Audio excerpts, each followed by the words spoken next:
Selamat pagi, selamat bertemu kembali dalam renungan harian Teraya, edisi Kamis 20 Agustus 2026.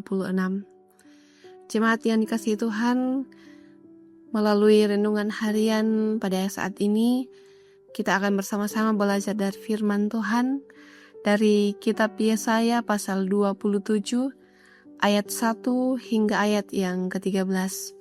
Sebelum itu mari kita memohon pertolongan Tuhan, kita berdoa.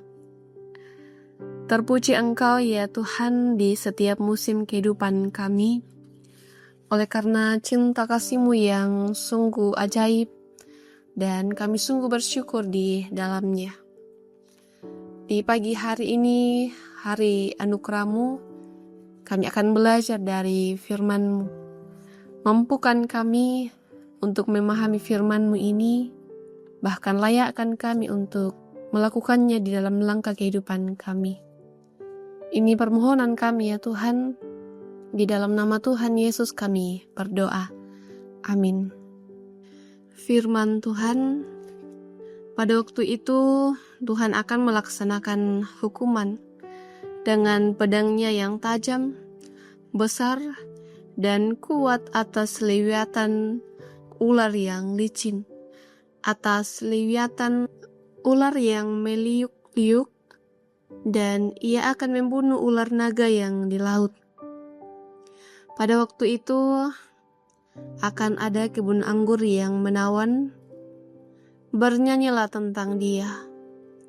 Aku, Tuhan, penjaganya, setiap saat aku menyiramnya, supaya tidak ada yang mengganggunya. Siang malam aku menjaganya. Tiada nyala murka padaku.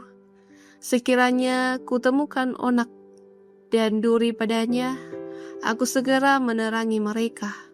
Aku membakar habis mereka. Kecuali kalau mereka mencari perlindungan kepadaku dan mencari damai dengan aku, ya, mencari damai dengan aku. Pada hari-hari yang akan datang, Yakub akan berakar, Israel akan berkembang dan bertunas dan memenuhi muka bumi dengan hasilnya. Apakah Tuhan memusnahkan umatnya seperti ia memusnahkan orang yang memusnahkan mereka?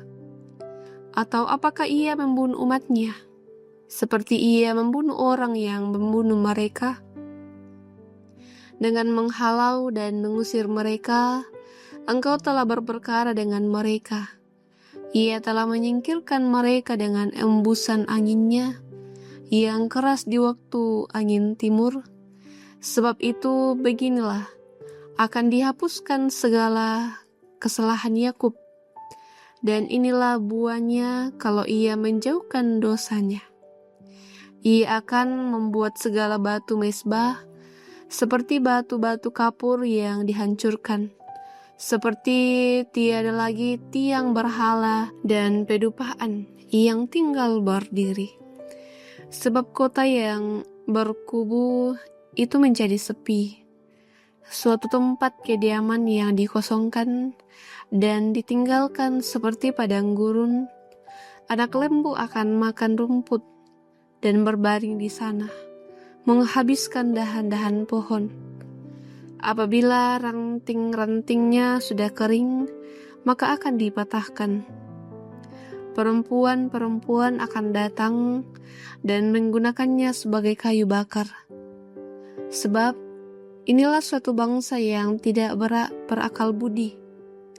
Karena itu, dia tidak disayangi oleh Dia yang menjadikannya, dan tidak dikasihi oleh Dia yang membentuknya.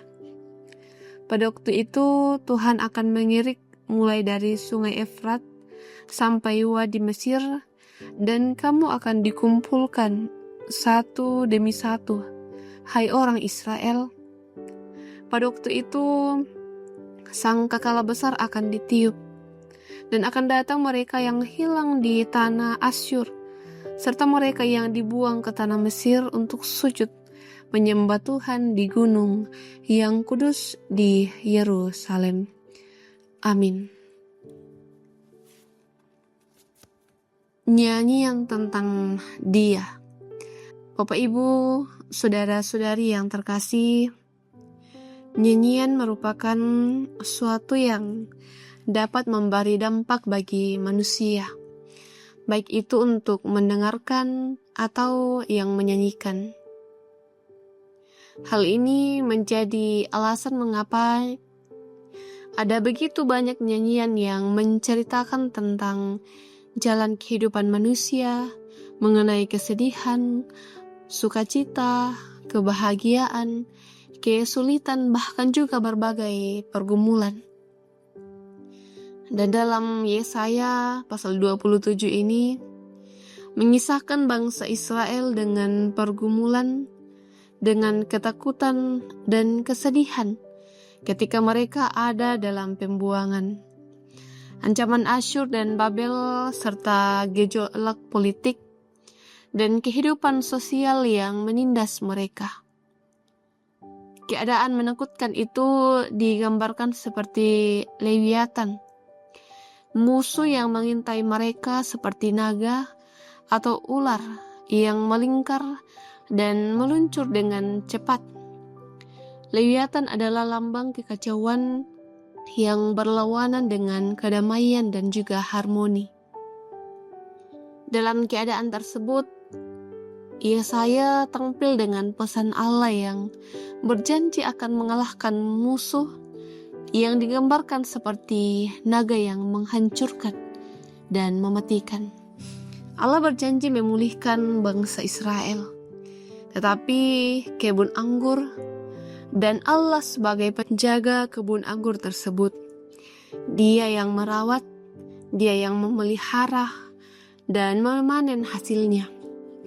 Demikianlah janji pemulihan Allah. Janji itu bukan hanya kepada bangsa Israel, tetapi juga kepada semua umat manusia yang telah digenapi dalam Yesus Kristus.